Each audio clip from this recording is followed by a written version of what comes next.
अगर आप अपने बच्चे का दाखिला कक्षा पहली केंद्रीय विद्यालय में करवाना चाहते हैं तो यह वीडियो आपके लिए है बेहद बेहद बेहद जरूरी।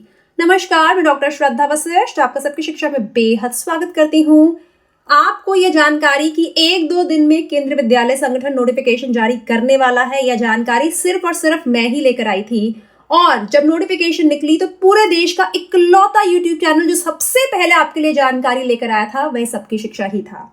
साथ ही आप सभी को बताना चाहती हूं कि अगर किसी कारणवश आप कक्षा पहली के ऑनलाइन फॉर्म नहीं भर पाए हैं तो जल्दी करिए, जल्दी करिए।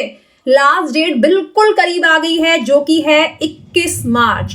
21 मार्च रात 10 बजे तक आप कक्षा पहली के ऑनलाइन फॉर्म भर सकते हैं। उसके बाद कक्षा पहली के ऑनलाइन फॉर्म 21 मार्च रात 10 तक भरने के बाद आपको पहली, दूसरी और तीसरी लिस्ट की तिथियों की जानकारी होनी चाहिए। लेकिन हाँ, एक बात यहाँ कहना चाहूंगी, 21 मार्च रात 10 बजे तक आप ऑनलाइन फॉर्म भर सकते हैं। इसका मतलब ये नहीं है कि आप 9 बजे, 9:30 बजे, 9:45 बजे फॉर्म भरना शुरू करेंगे, क्योंकि फॉर्म भरने में थोड़ा समय लगता है। आपका फॉर्म सबमिट हो जाना चाहिए 10 बजे से पहले पहले, इसका यह मतलब है। तो आप अगर किसी कारणवश फॉर्म नहीं भर पाए हैं तो बिल्कुल आज ही भरिए। कागजात सामने रखिए। घर में फॉर्म तब भरिए जब बच्चे ना हो, शांति हो, ताकि आप जो जानकारी भरें सही भरें। क्योंकि अब फिर फॉर्म को गलत जानकारी के बाद डिलीट करना, फिर से नया फॉर्म भरना, अब उतना समय कहीं ना कहीं रह नहीं गया है। तो आप सही तरीके से फॉर्म भरिए, सही जानकारी भरिए, शांति से भरिए, कागजात सामने रखकर भरिए। और हाँ, 21 मार्च रात 10 बजे तक आपका फॉर्म सबमिट हो जाना चाहिए।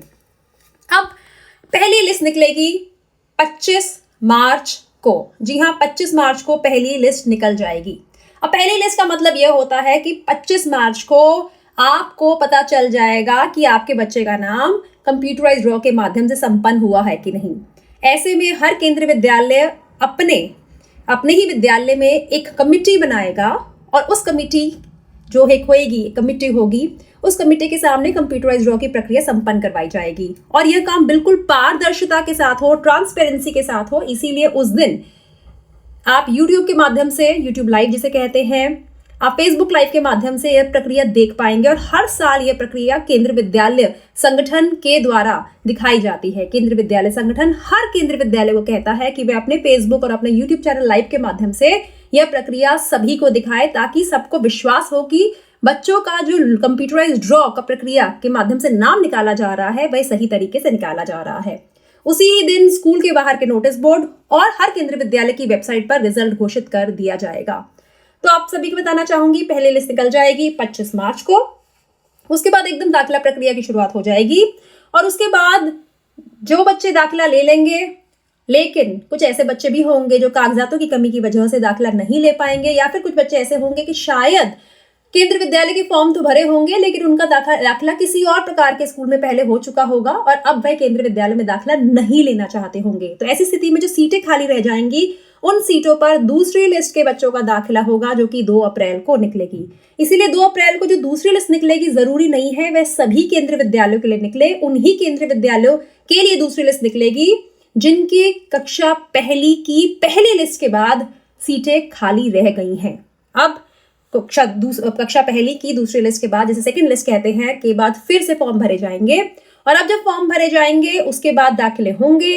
अगर उसके बाद फिर से सीटें खाली रह जाएंगी तो तीसरी लिस्ट भी निकल सकती है। केवल उन्हीं केंद्रीय विद्यालयों की तीसरी लिस्ट निकलेगी जहां पर पहली लिस्ट के दाखिलों के बाद, दूसरी लिस्ट के दाखिलों के बाद भी सीटें खाली रह जाएंगी। और यह तीसरी लिस्ट निकलेगी 7 अप्रैल को। 7 अप्रैल को निकल जाएगी तीसरी लिस्ट और आपके बच्चे का दाखिला आपके उस केंद्रीय विद्यालय में होने की आशंका बहुत ज्यादा मुझे है। और मुझे आशंका मतलब मुझे लगता है होगी, क्योंकि आप सभी ने बहुत मेहनत करी है। और हाँ, एक और चीज कहना चाहूंगी, मैं जोड़ना चाहूंगी एक बात, आप सभी को बताना चाहूंगी कि बहुत बार ऐसा होता है कि पहली, दूसरी, तीसरी लिस्ट के दाखिलों के बाद भी कई केंद्रीय विद्यालयों में थोड़े समय के बाद सीटें खाली रह जाती हैं। यानी कि कुछ बच्चे दाखिला करवा लेते हैं, माता पिता अपने बच्चों का, और उसके बाद में कुछ समय के बाद नाम कटवा देते हैं। तो ऐसे वह केंद्रीय विद्यालय अपने नोटिस बोर्ड पर समय समय पर खाली सीटों की जानकारी देते रहते हैं। तो आप जिस भी केंद्रीय विद्यालय का नाम आपने अपने फॉर्म में भरा है, ऑनलाइन फॉर्म में भरा है, आप उस केंद्रीय विद्यालय के नोटिस बोर्ड को, जो केंद्रीय विद्यालय के बाहर लगा होता है, या फिर उस केंद्रीय विद्यालय के जो वेबसाइट है उसे आप देखते रहें, क्योंकि वह देखना बेहद बेहद बेहद जरूरी है। क्योंकि बहुत बार पता चल जाता है उसके माध्यम से कि आपके बच्चे के लिए एक और सीट अवेलेबल है, क्योंकि बहुत से पेरेंट्स को पता ही नहीं चलता कि सीट्स अवेलेबल है, क्योंकि वे केंद्रीय विद्यालय की वेबसाइट को पहली, दूसरी और तीसरी लिस्ट के बाद देखना बंद कर देते हैं। आप ऐसा मत करिए। सबकी शिक्षा के माध्यम से काफी सारे बच्चों का दाखिला इस प्रकार हुआ है कि बाद में 1-2 सीटों की जानकारी केंद्रीय विद्यालय ने अपनी वेबसाइट पर या फिर अपने स्कूल के बाहर के नोटिस बोर्ड पर दी और इससे हमारे फॉलोअर्स के बच्चों का दाखिला हुआ। तो उम्मीद करती हूँ आप समझ गए होंगे कक्षा पहली की पहली लिस्ट, दूसरी, तीसरी लिस्ट कब निकल रही है, उसके बाद आपको क्या करना है और साथ ही लास्ट डेट कब है फॉर्म भरने की। साथ ही ढेर सारी और जानकारी अब आपके लिए रोजाना लेकर आऊंगी। घर में परिस्थितियां काफी बेहतर है, घर में किसी की तबीयत बहुत खराब थी जो कि मैंने आपको बताया था। बार बार उस बात को नहीं कहूंगी क्योंकि मुझे अच्छा नहीं लगता है कि ऑनलाइन प्लेटफॉर्म पे अपने परिवार की बातों को बार बार कहना, लेकिन अब सिचुएशन बहुत बेहतर है और आपके लिए रोजाना वीडियोस भी लेकर आऊंगी और लाइव सेशन लेकर भी आऊंगी। अब मुझे डॉक्टर श्रद्धा वशिष्ठ को इजाजत दीजिए। नमस्कार।